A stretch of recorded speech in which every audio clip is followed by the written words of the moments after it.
Bon, donc, la semaine dernière, on a expliqué qu'il y avait trois âmes chez les Juifs, deux cités dans le Talmud explicitement, qui sont le Nefesh Abamit, le Nefesh Elokit, l'âme animale, l'âme divine. Et on avait ajouté une troisième âme qui était le Nefesh Asirli, l'âme intellectuelle qui servait d'intermédiaire entre l'âme animale et l'âme divine. Pourquoi? Parce qu'on avait dit que l'âme animale et l'âme divine étaient, dans leur définition, complètement contraires, puisque l'âme divine ne cherchait qu'à monter en haut, à aller vers le divin, alors que l'âme animale, elle, était attirée par le monde matériel, par la matière. Donc l'âme divine n'avait aucune notion de la matière, et l'âme animale n'avait aucune notion du divin a priori. Et donc, de ce point de vue, déjà, elles étaient contraires l'une de l'autre, et quand il y a deux contraires, il faut un intermédiaire. Et cet intermédiaire était l'âme intellectuelle. Mais on n'a pas fini les différences entre l'âme animale et l'âme divine. Donc on y va. Ah oui, on avait expliqué que l'âme animale, je suis allé un peu trop vite, que l'âme animale était attirée vers Dieu. On n'avait pas parlé de l'âme divine était attirée par Dieu. On n'avait pas parlé de l'âme animale. Ou Eferzé. Donc l'âme animale, c'est le contraire de ça. Les gamrés complètement, chez les Tivo ou Imshach Harare Achumuyut. Parce que dans sa nature, l'âme animale est attirée par la matérialité. Même Chumuyut, c'est plus que la matérialité, c'est la grossièreté. Vezé comme auto, telle est toute sa définition. Et Keshem Shanefesh Elokit, Arei Eilo Shum Hulsak Beinen Dashmi. Parce que de la même façon que l'âme animale, l'âme divine, n'a aucune notion des choses matérielles, il n'est qu'un effet shabamit, l'âme animale, inversement, n'a aucune notion des choses spirituelles, des choses divines.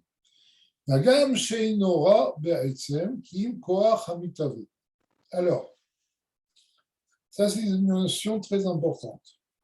Il dit bien que l'âme animale n'est pas mal en elle-même, mais c'est simplement une force de désir vers les choses matérielles. Entre parenthèses, on peut se demander pourquoi Dieu a créé une âme animale chez le juif, parce que justement, il dit ici que c'est un koach hamitavé, c'est une force de désir des choses matérielles. Et s'il n'y avait pas cette force de désir du monde matériel, ben, on n'aurait pas de besoin matériel. D'accord? En instant, j'ai un appel de souris. Oui?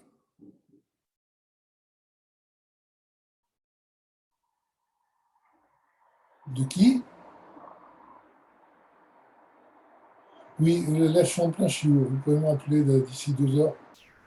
Ok. Donc, oui, il y a une question qui peut se poser. Pourquoi Dieu a-t-il créé chez le juif une âme animale? Bien, comme on dit ici, l'âme animale est attirée vers les choses matérielles. Et donc, pour élever les choses matérielles, on a besoin d'avoir une certaine relation avec la matière. Or, l'âme divine est tournée entièrement vers le spirituel. Donc, c'est pour ça qu'on a besoin de l'âme animale. Et c'est ça qu'il dit ici. L'âme animale, en elle-même, n'est pas mauvaise, puisque son rôle, c'est de faire en sorte que le juif ait une envie des choses matérielles pour pouvoir les élever. D'accord? Et donc, a priori, le juif étant dans un monde matériel où il doit pratiquer des mitzvot matérielles, etc., eh bien, il a besoin de l'âme animale pour faire ce que Dieu lui demande. Et c'est en cela que l'âme animale n'est pas quelque chose de mal en lui, comme on va voir. Und der Wert seiner ist sehr stark. Et donc, la volonté qu'a l'âme animale pour les choses matérielles est très forte. Mo aratson de Behema, comme la volonté de l'animal, des Ikara Tokef Mamidot, D'accord. C'est pour ça d'ailleurs qu'elle s'appelle l'âme animale, parce que c'est la même âme qu'on retrouve chez l'animal, et chez l'animal, le principal est, la force des sentiments, c'est-à-dire une très basse attirance, un très grand sentiment vers les choses matérielles. D'accord. Des Adam, Yeshlo Gamken Tokef Ratson, parce que l'homme aussi a une grande volonté, une forte volonté, aval ou nechlash à l'aider à serrer. Mais contrairement à l'animal, la volonté pour les choses matérielles chez l'homme peut être affaiblie par l'intellect, ve'aoneg, et par le plaisir que l'on peut avoir dans d'autres choses. Machenken aratson de Behema. Par contre, la volonté de l'animal, chez Beikara ou Tokef Amidot, qui est principalement fait de sentiments, de la même façon l'âme animale, Areshemo Nefesh Abami Mochiach Alav, des Koach Hamitave Shelo ou Betokef Gadol. Le fait qu'il s'appelle Nefesh Abamit prouve que justement chez lui, la force de désir du bon matériel est très forte. D'accord. Aval Be'etzem et ignorant. Mais, donc, ça c'est un chidouche important, en elle-même, l'âme animale n'est pas mal. On va voir revenir sur ce point. Comme un corps. Mais comme l'âme animale provient de Klipat Nida, Vehu Madrigot Atartonot Shubimida, et des niveaux inférieurs de Nida, Reu Nemchar Betivo Acha Achumri Vagufanit. C'est pour cela que, dans sa nature, il est attiré vers les grossièretés et les soins matériels, d'accord, et corporels. Ok. Veine, ההפרש הכללי בין הנפש האלוקית והנפש הבהמית הוא la différence générale qu'il y a entre l'âme divine et l'âme animale. הנפש האלוקית הוא עיקרו שכל. Alors, tout à l'heure, quand on a dit que l'âme divine était attirée vers le divin et l'âme animale vers les choses matérielles, ça, c'était leur nature. Maintenant, on va parler de leur composition, qui est liée avec leur nature. D'un nefesh elokit ou ikaro sechel. La particularité de l'âme animale, de l'âme divine, c'est d'être principalement intellectuelle. C'est-à-dire que dans l'âme divine, ce qui est le plus fort, ce sont les forces intellectuelles. La nefesh abahami, ikaro midot.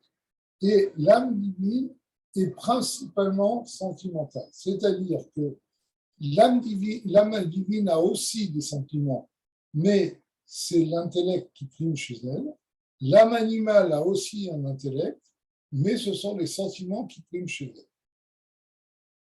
Nefesh Eloki, chez Kao Sechel, Agam Sheyesh Lo Midot Tektel, c'est ça qu'il dit, parce que l'âme divine, qui est principalement intellectuelle, bien qu'elle ait aussi des sentiments,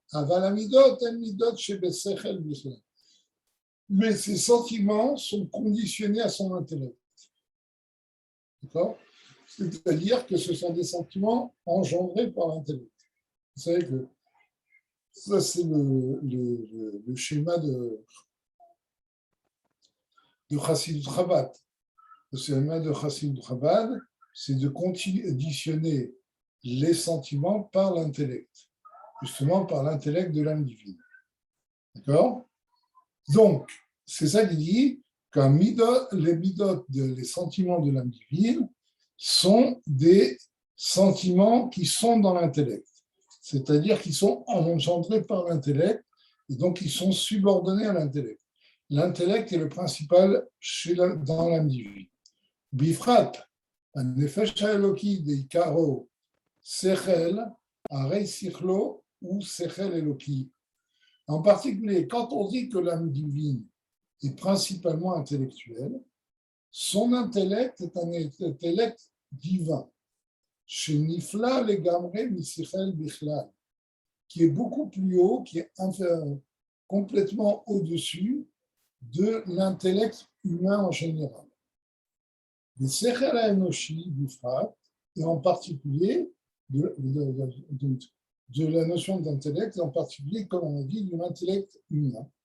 Et même là, Area Midot Shelo, Midot Shem Midot Sechel, Area Niflaim Baflatam, mais Eil Aïnian de Sechel Eoliki.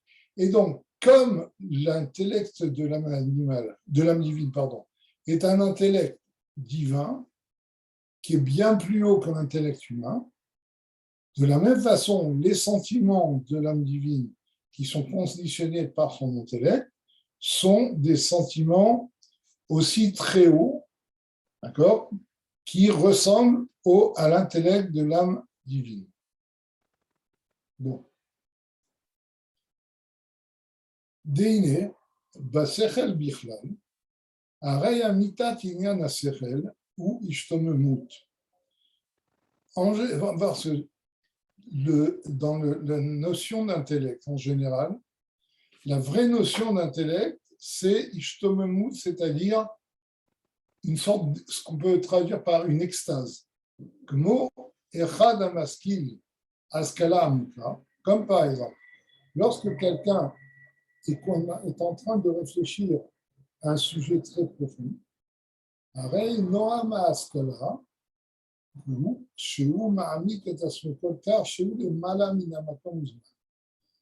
il a un plaisir dans cet intellect lorsqu'il est tellement absorbé par cet intellect qu'il arrive à un niveau qui est au-dessus du temps et de l'espace. Comme on voit en pratique, quand on est en train de réfléchir à quelque chose de très profond, on ne voit pas le temps passer, on ne sait pas où on se trouve, on est complètement dans l'intellect. C'est ça qui dit le plaisir de l'intellect. Il y a des exemples connus de ça. Par exemple, on disait que le frère du Rabbi avait une très grande force pour s'approfondir dans Chassidut, et on raconte qu'il lui arrivait de s'attarder un café, de commander une boisson, et de commencer à réfléchir à un sujet de Chassidut et se lever 2 heures après sans avoir bu sa boisson, parce qu'il était complètement dans son sujet. Il y a une histoire sur Alava Shalom. Bon, enfin, donc ça, on voit que les gens qui s'approfondissent dans le Sechel, dans des choses intellectuelles, se trouvent complètement au-dessus du monde dans ce qui s'approfondit dedans. D'accord?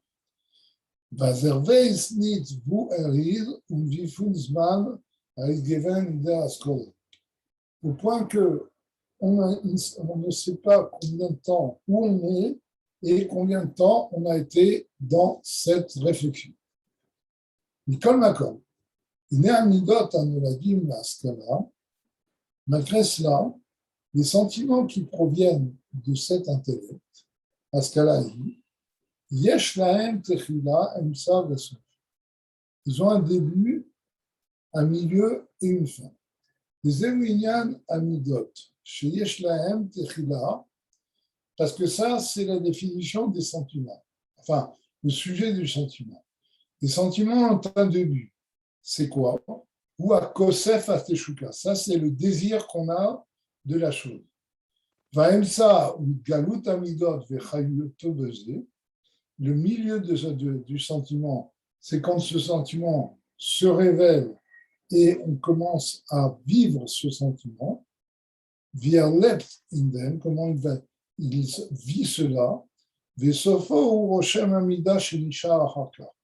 Et la fin du sentiment, c'est la trace que laisse ce sentiment une fois qu'il est parti. Omnam amidot amitim, des sechel eloki, ou sheunimsa basé mibli reshit ve'emsa. Par contre, quand on parle des sentiments véritables qui sont dans l'intellect divin, c'est des sentiments qui n'ont ni début ni milieu. parce qu'ils sont à un niveau beaucoup. D'accord. Comme on voit en pratique, tout sentiment pour une chose matérielle a un début, un milieu et une fin. D'accord. On voit enfin, les exemples sont nombreux, où quand on a un sentiment, il y a des buts, d'abord, on a envie de la chose, après, on est tout enflammé pour la chose, on vit cette chose-là, et après, une fois que le sentiment est parti, il nous reste une trace de ce sentiment, un souvenir de ce sentiment. Par contre, les sentiments divins sont des sentiments permanents. Ils sont à un niveau beaucoup plus haut. L'amour de Dieu est un amour qui n'a pas de début, de milieu et de fin, etc. D'accord. C'est des Zéhou Inyan Amidot, oui, pardon. Oui. Vainu, Sheu Nirsa Benidbak, Beder Memeila, Kein Ibli Ergesh Sheu Nirsaf. C'est-à-dire, c'est un sentiment de s'attacher avec Dieu de façon automatique, sans ressentir même de désir pour Dieu. C'est un état. Alors, naturellement, dévoiler, révéler ce sentiment de l'âme divine, ce n'est pas donné à tout le monde. Ça, c'est en général les sentiments pour Dieu que les tzadikim peuvent avoir. Un juif, un bénonique, un juif qui sert Dieu, il peut avoir de temps en temps ce sentiment d'amour, de crainte de Dieu, un l'état pur, mais c'est très rare et ça ne va pas rester tout le temps. Comme c'est écrit dans le Tanya, le sentiment d'attachement à Dieu, chez le bénonique, il peut l'avoir pendant qu'il est en train de prier. Pendant la prière, mais il ne peut pas l'avoir de façon permanente. Par contre, chez les tzadikim, un tel sentiment est permanent. D'accord. Ça, bon, c'est pourquoi? Parce que chez les tzadikim, il y a l'âme divine qui est révélée, puisque l'âme animale est soit courbée devant l'âme divine, soit elle a été transformée en bien. D'accord. Donc, eux ressentent le divin avec un sentiment de l'âme divine. Par contre, un juif normal qui a encore une âme animale, il y a des rares moments où il se rapproche de Dieu, comme par exemple quand on fait une fila avec Kavana, où on peut avoir ce sentiment d'attachement à Dieu, qui est un sentiment qui nous élève au-dessus du temps et de l'espace. Bon.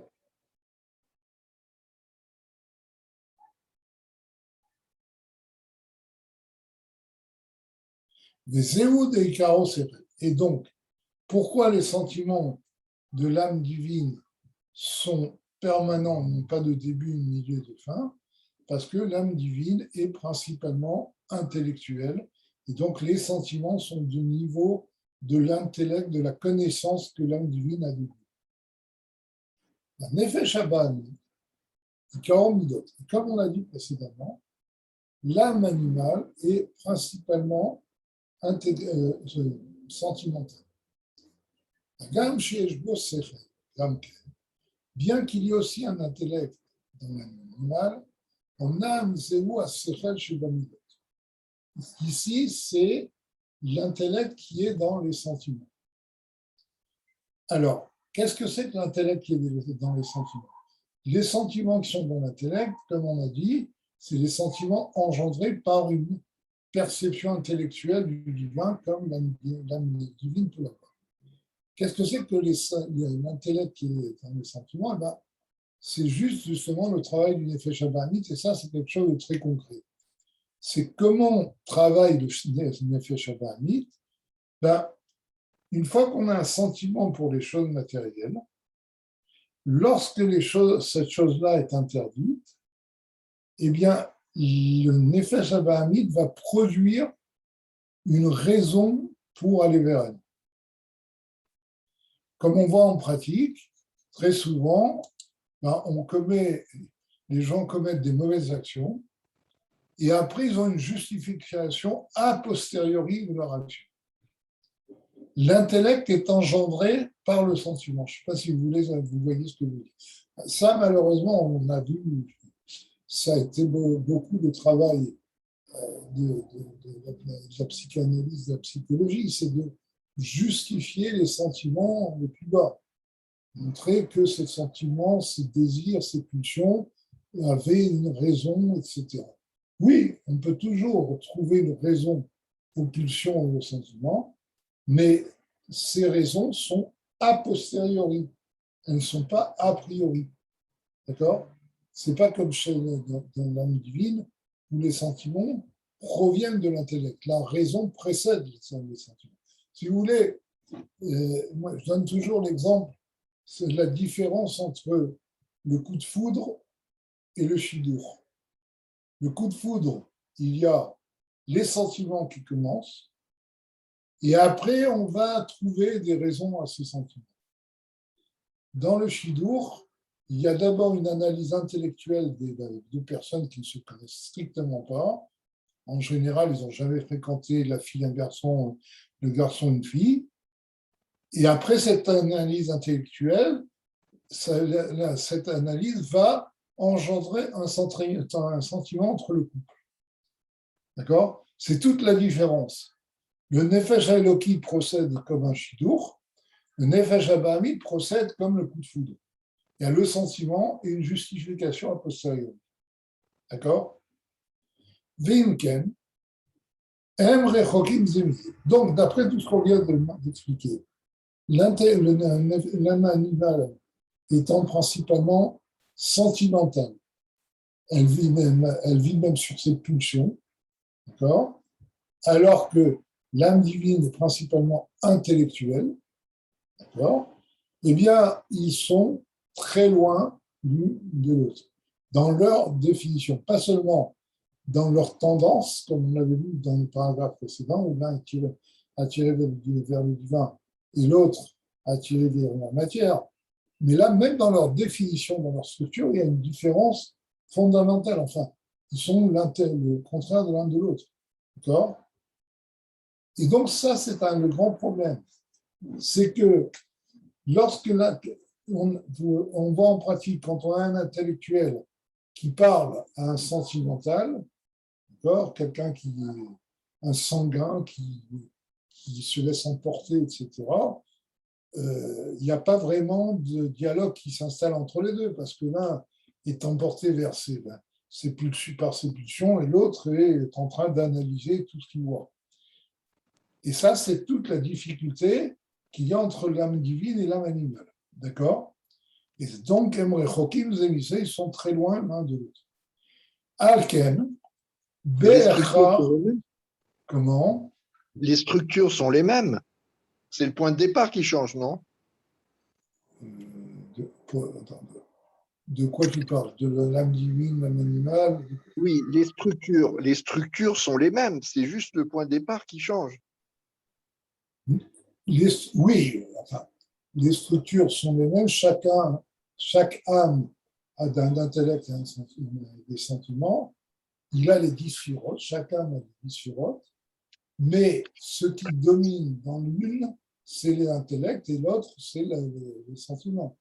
Donc, c'est vrai que structurellement, si on ne met pas de poids aux sphirotes, ils ont tous les deux les 10 sphirotes.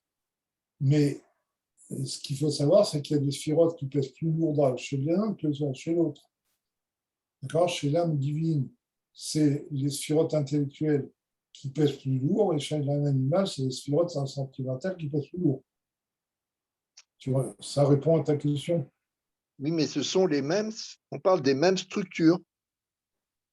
Ils sont les 10 sphirotes, oui, c'est ce que je dis, c'est ce qu'il dit ici. Chacun a un intellect et des sentiments. Mais ça dépend de ce qui est utilisé le plus. Qu'est-ce qui est dominant? Dans le Nefesh Eloki, dans l'âme divine, ce sont les forces intellectuelles, et dans l'âme animale, ce sont les forces sentimentales. D'accord? Ok. Alken, donc comme l'âme divine et l'âme animale, dans leur définition, sont contraires l'une de l'autre, Alken, בהכרח שיהיה ממוסה ביניהם. C'est pour ça qu'il est obligatoire qu'il y ait un intermédiaire entre les deux. Il y a eu un effet chassé. Et l'intermédiaire, c'est justement cette fameuse troisième âme qui est l'âme intellectuelle. Des gambo, yesh sechel midot. Dans l'âme intellectuelle, contrairement à ce que son nom laisse penser, il y a aussi un intellect et des sentiments. En âme, à sechel shelo, et ino bedugma la sechel eloki des nefesh eloki. Mais l'intellect qui est dans le nefesh haseklit ne ressemble pas à l'intellect qu'il y a dans l'âme divine. לכן גם המידות שלו אינו בדומה לעמידות בנפש הבאמית.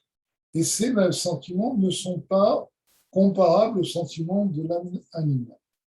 לכן הוא ממוסה בין הנפש האלוקית והנפש הבאמית.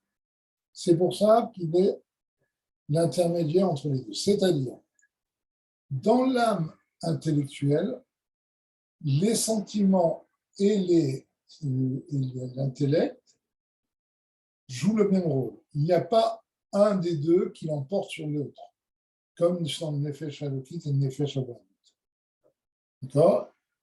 Toutes les composantes du nefesh hasiklit sont actives de la même façon. Et c'est pour ça qu'il peut soit recevoir de l'âme divine, soit de recevoir de l'âme animale. D'accord, L'inyano shel nefesh hasiklit, et le sujet, le but de l'âme intellectuelle, ma sheyesh bekoach ha'adam, le'askil besechel enoshi, gam ken b'gdulat Hashem, ou le'itpael bemochu, ve'achachar benou.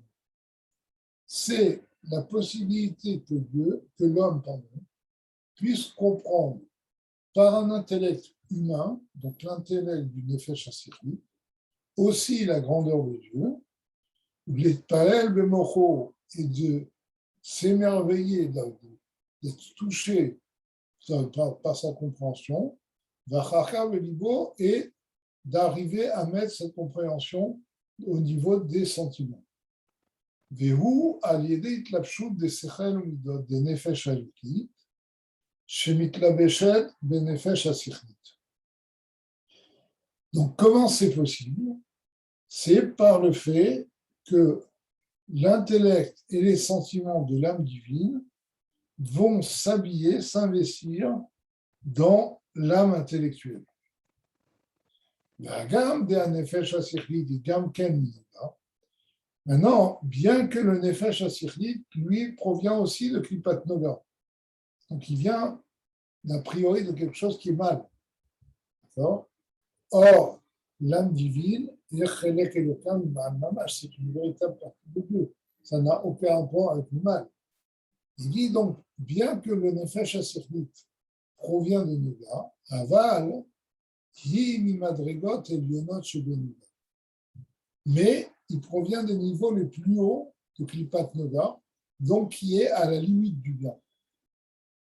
Dans lequel il s'échelle, et c'est pour cela qu'elle est intellectuelle.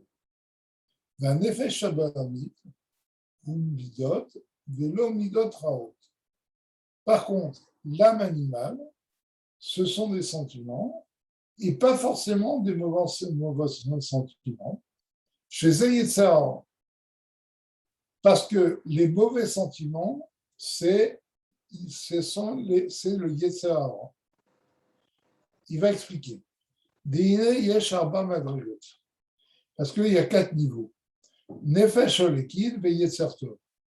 Le Nefesh Elokin, l'âme divine, qui est tournée vers Dieu et qui a une compréhension de Dieu et des sentiments très forts pour Dieu.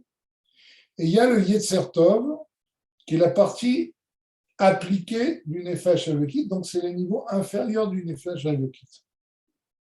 Le bon penchant, c'est les niveaux inférieurs de l'âme divine. Après, il y a le Nefesh Habamit, Le Nefesh Abahami, l'âme animale qui n'est pas mal en elle-même, mais qui n'est tournée vers la matière, comme on l'a dit, et qui est principalement sentimentale.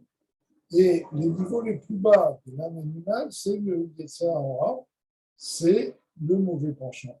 C'est-à-dire la transformation de ce désir pour la matière. Simplement, enfin, moi j'emploie un langage un peu spécial.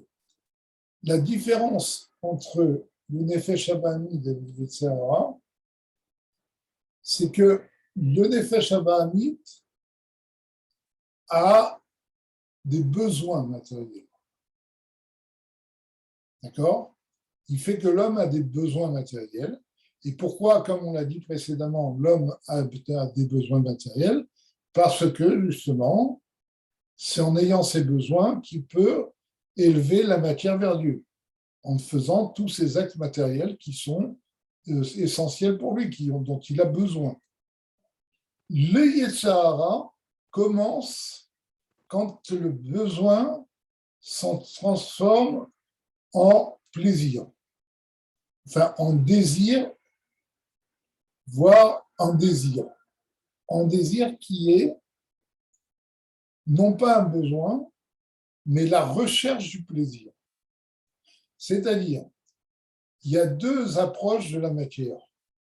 Soit on est tourné vers la matière parce qu'on a des besoins matériels, un homme doit manger, doit boire, doit un certain nombre d'activités matérielles dont il a besoin.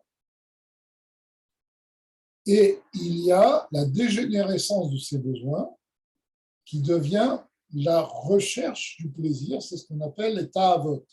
C'est quoi la ta'avot? La ta'ava, c'est le désir. Ce n'est plus un besoin, là on est dans un niveau du Yetzer Hara qui est la recherche du plaisir. Par exemple, un homme doit manger. Pour manger, il n'est pas obligé de rechercher les mets les plus raffinés. Quand il mange normalement, il mange parce qu'il a faim. Là, on est dans le registre du besoin. Lorsque manger devient un art de la table et un raffinement, et ça devient une recherche du raffinement et du plaisir, là, on est déjà dans le registre du Yetzer Hara. Et cette recherche du plaisir peut dégénérer en recherche du plaisir interdit. Et là, on est dans le Yetzer Hara pur. Mais comme on explique dans Chassidut, le fait de ne pas manger les Shem Shamaïm, c'est-à-dire tout simplement le fait de ne pas manger parce que nous devons manger, mais parce qu'on veut se faire plaisir, là, on n'est plus dans le registre du Leshem Shamaïm et on est déjà dans le Yetzer Hara. Pas un Yetzer Hara très fort, mais on est quand même dans le Yetzer Hara. C'est la fameuse phrase du Baal HaTanya qui dit ce qui est interdit, c'est interdit, et ce qui est permis, on n'en a pas besoin. C'est-à-dire que, a priori, même dans ce qui est permis, on n'a pas besoin de rechercher le mieux et le meilleur.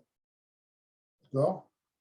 C'est comme dans Chassidut, c'est une mitzvah de la Torah avec Kadishtem, Vitem, Kedoshim. Vous vous sanctifierez, vous serez saints. C'est quoi la sainteté? La sainteté, c'est la séparation. Au sens premier du terme, être saint, c'est être séparé. Et donc, Kadishtem, Vitem, Kedoshim, c'est se séparer de la matière et avoir une relation minimale avec la matière. C'est comme j'ai dit tout à l'heure, n'avoir une relation que de besoin par rapport au monde matériel. D'accord?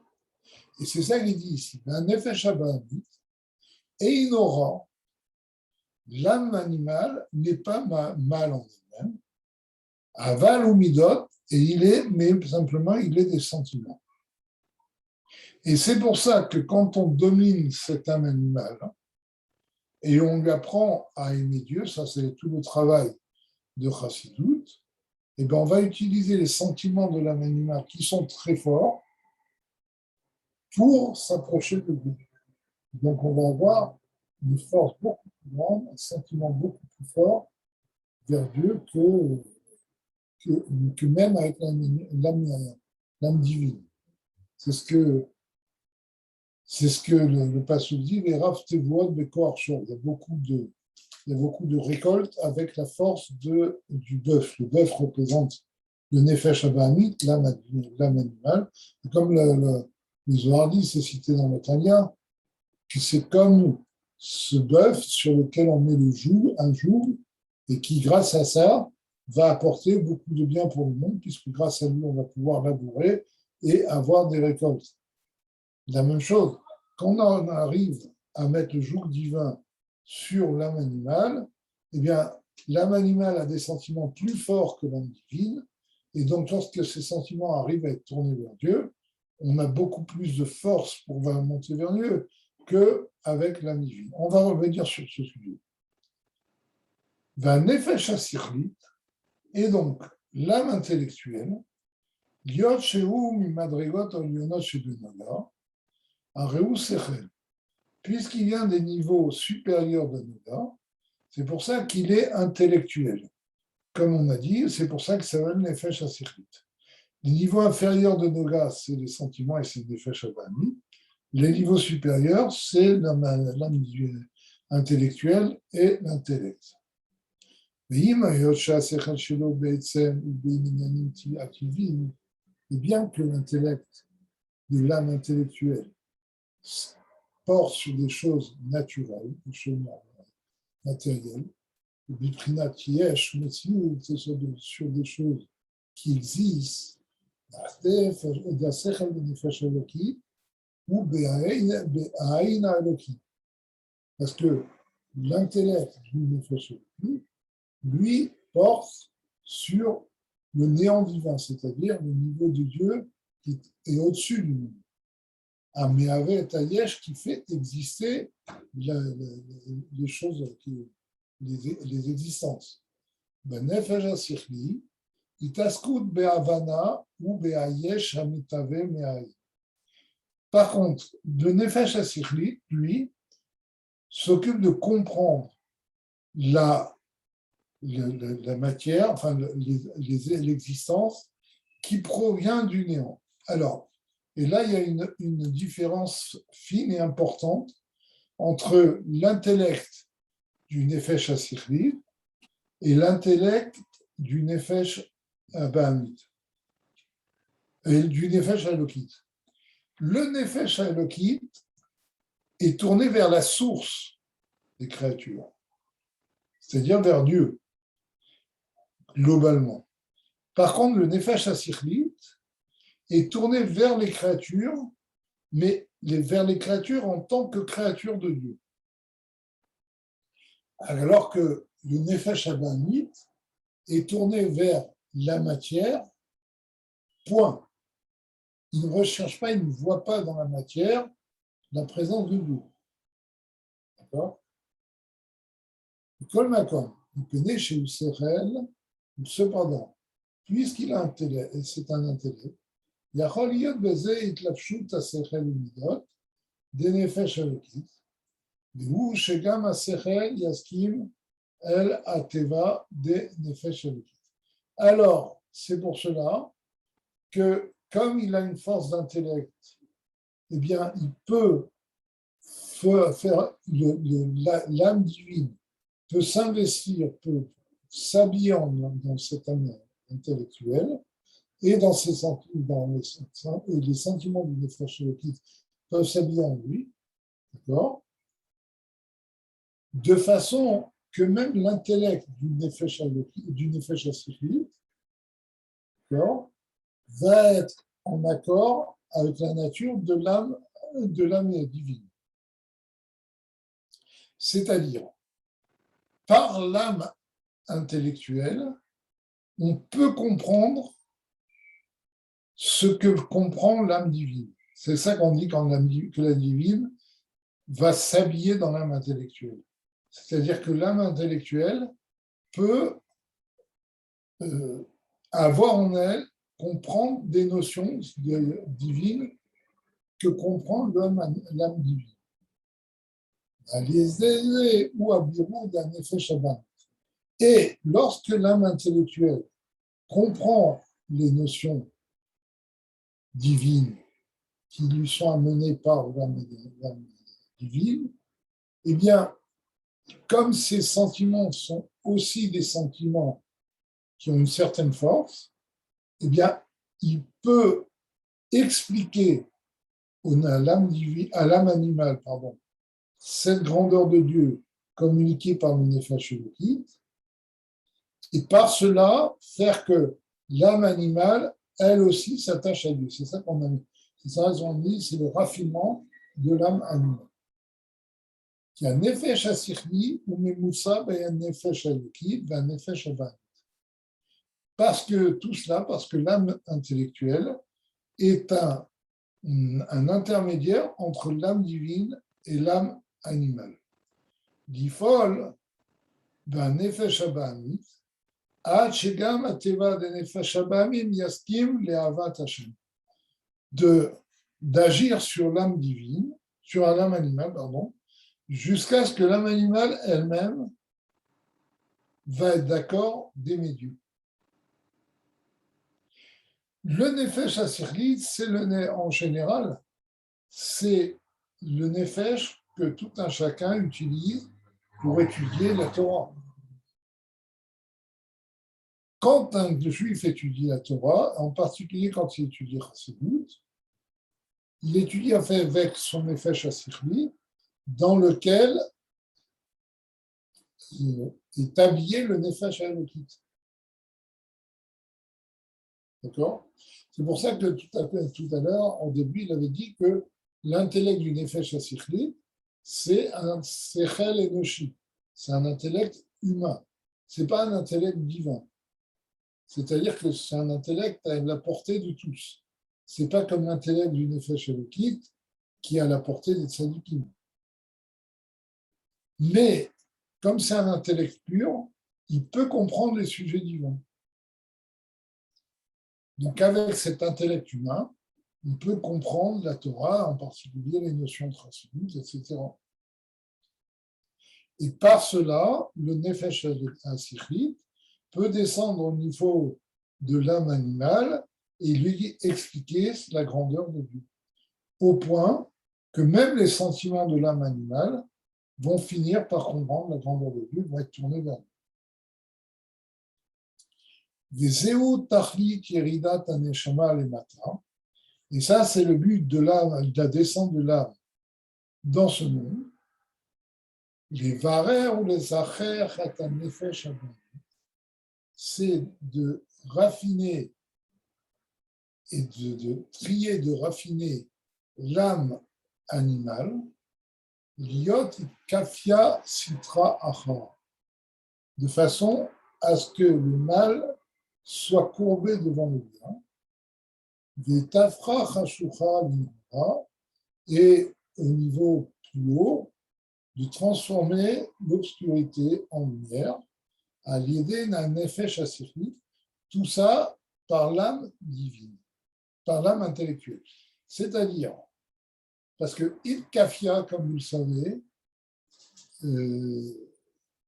c'est ce que tout juif peut réaliser. Bon, quand un juif fait une mitzvah et qu'il n'a pas envie de la faire, ben c'est il kafia. Il se force à faire la mitzvah de Dieu.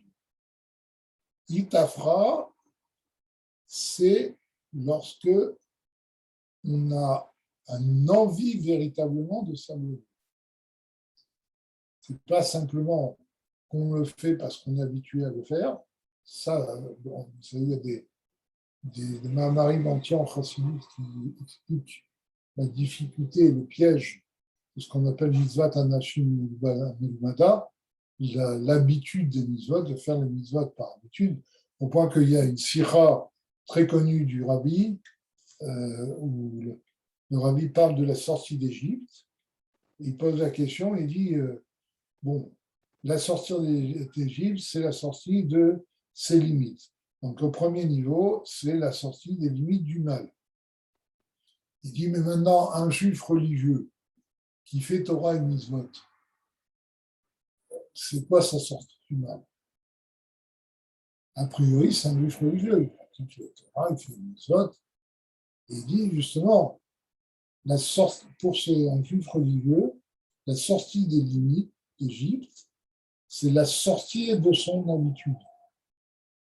Il leur avait dit dans la Sira que la plus grande limite du juif, c'est la force de l'habitude. Donc, il y a le premier niveau, c'est kafia, c'est de forcer son âme animale à faire le mitzvot. Au point que ça peut devenir une habitude. Mais l'habitude elle-même est un piège. Parce que faire des mitzvot parce qu'on en a l'habitude, ça enlève toute la chaleur qu'il y a dans la mitzvah, ça enlève le sens de la mitzvah. C'est bien de le faire quand même, hein, ça ne veut pas dire qu'il ne faut pas le faire, mais c'est un piège. Parce qu'on est en train de stagner et on ne sent pas l'importance de la mitzvah. D'accord? Et le niveau qui est réservé aux tzadikim, d'accord, mais qu'on peut un petit peu réaliser sur certains points, c'est ce qu'on appelle itafra rashoucha linora. Itafra, ça c'est transformer l'obscurité en lumière, c'est-à-dire faire en sorte qu'on ait vraiment envie profondément de faire la mitzvah. Et tout ça, d'après ce qui est dit ici, est réalisé par l'intermédiaire du Nefesh HaSefrit. C'est-à-dire que même la transformation du Nefesh Abahamite en quelque chose qui est tourné vers Dieu va passer par une réflexion qui transite par le Nefesh HaSefrit. C'est évident que ce n'est pas à la portée de tout le monde, mais on peut avoir au moins un petit sentiment. Vous savez, c'est comme on dit le schéma tous les jours, d'accord? Bon. Et comme le Rambam dit, il y a une misa d'aimer Dieu, Ve'ahavta et Hashem Elokecha. Je ne sais pas si vous avez vu à la fin des D'Chot Teshuvah, le Rambam définit la mitzvah d'aimer Dieu. Qu'est-ce que c'est la mitzvah d'aimer Dieu? C'est d'avoir un sentiment très fort. Et il donne l'exemple de quelqu'un qui aime une femme. Il ne peut pas penser à autre chose, quand il mange, quand il boit, quand il fait. Tout ce qu'il fait, il a sa tête, il pense à elle. Il dit, c'est ainsi et plus que ça que ce qu'on appelle l'amour de Dieu. Vous êtes d'accord qu'un tel sentiment, ce n'est pas quelque chose d'évident. Avoir un véritable amour de Dieu, on connaît la grandeur de Dieu, on est d'accord avec la grandeur de Dieu, on est d'accord qu'il faut le servir. Intellectuellement, on est persuadé, mais la persuasion n'est pas un sentiment. Quand on parle de l'itafra, c'est-à-dire qu'on va avoir un véritable sentiment pour servir Dieu. Je vais vous donner un exemple qu'on m'avait donné. C'était Avraham Baruch qui m'a raconté ce soir.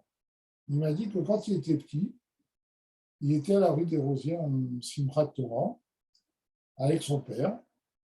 Il était déjà à 3 heures de l'après-midi. Et il y avait là-bas un très grand chassid, très spécial, mais très grand chassid, qui s'appelait, je ne sais pas si les gens ont connu, ce n'était pas quelqu'un de connu, c'était un grand chassid, c'était partie des chassidim qui ont eu la permission du Rabbi Rachab de n'étudier que chassidout à partir de 18 ans. Bon, c'était quelqu'un de spécial. Et donc, le Rav Feder a dit à Rebbe Aaron Yosef, ce chassid-là, il lui a dit, voilà, je te laisse mon fils, je vais aller vous faire quelque chose, je reviens le prendre. Il a dit, il n'y a pas de problème. Et donc, Avraham Baruch, moi je l'appelle Avraham Baruch, je connais depuis longtemps, Avraham Baruch m'a raconté qu'il a vu comment Rebbe Aaron Yosef, alors qu'il était 3 heures de l'après-midi, il avait son talit sur la tête et il était en train de chanter, danser Et après, il s'est arrêté, il disait, bon, il faut arrêter, il faut aller faire tout douche. Après, il disait, non, c'est trop dur de quitter Simchat Torah. Il se remettait à chanter. Vous comprenez? Ça, c'est un sentiment de servir Dieu. Ressentir la joie de Simchat Torah au point de ne pas pouvoir aller manger et faire kidouche, qui est une mitzvah, ça, c'est un sentiment pour les mitzvahs. Et ça, c'est quelque chose qui m'a vraiment marqué. Et là, vous comprenez que le genre de chant où les gens chantent à Kadosh Baruch Hu, Oavi Motra, on est loin, loin du compte. Oavi Motra, c'est pas chanter Oavi Motra, c'est ressentir cet amour. Et ça, c'est quelque chose. Et c'est ça le niveau du t'apprends. Et ce niveau-là passe par une réflexion profonde qui va passer au niveau des sentiments de la grandeur de Dieu via le Nefesh Hashem. Voilà, monsieur. Bezrat Hashem dimanche prochain. Ah Merci non, beaucoup. dimanche prochain, je suis Shavuot. Donc dans 2 semaines, Bezrat Hashem. Merci, Shavuot Tov. Chag Sameach. Chag Sameach. Et comme Chag Sameach, Shavuot Tov. Kabbalat Torah, Besimcha ou Befnimut. Amen.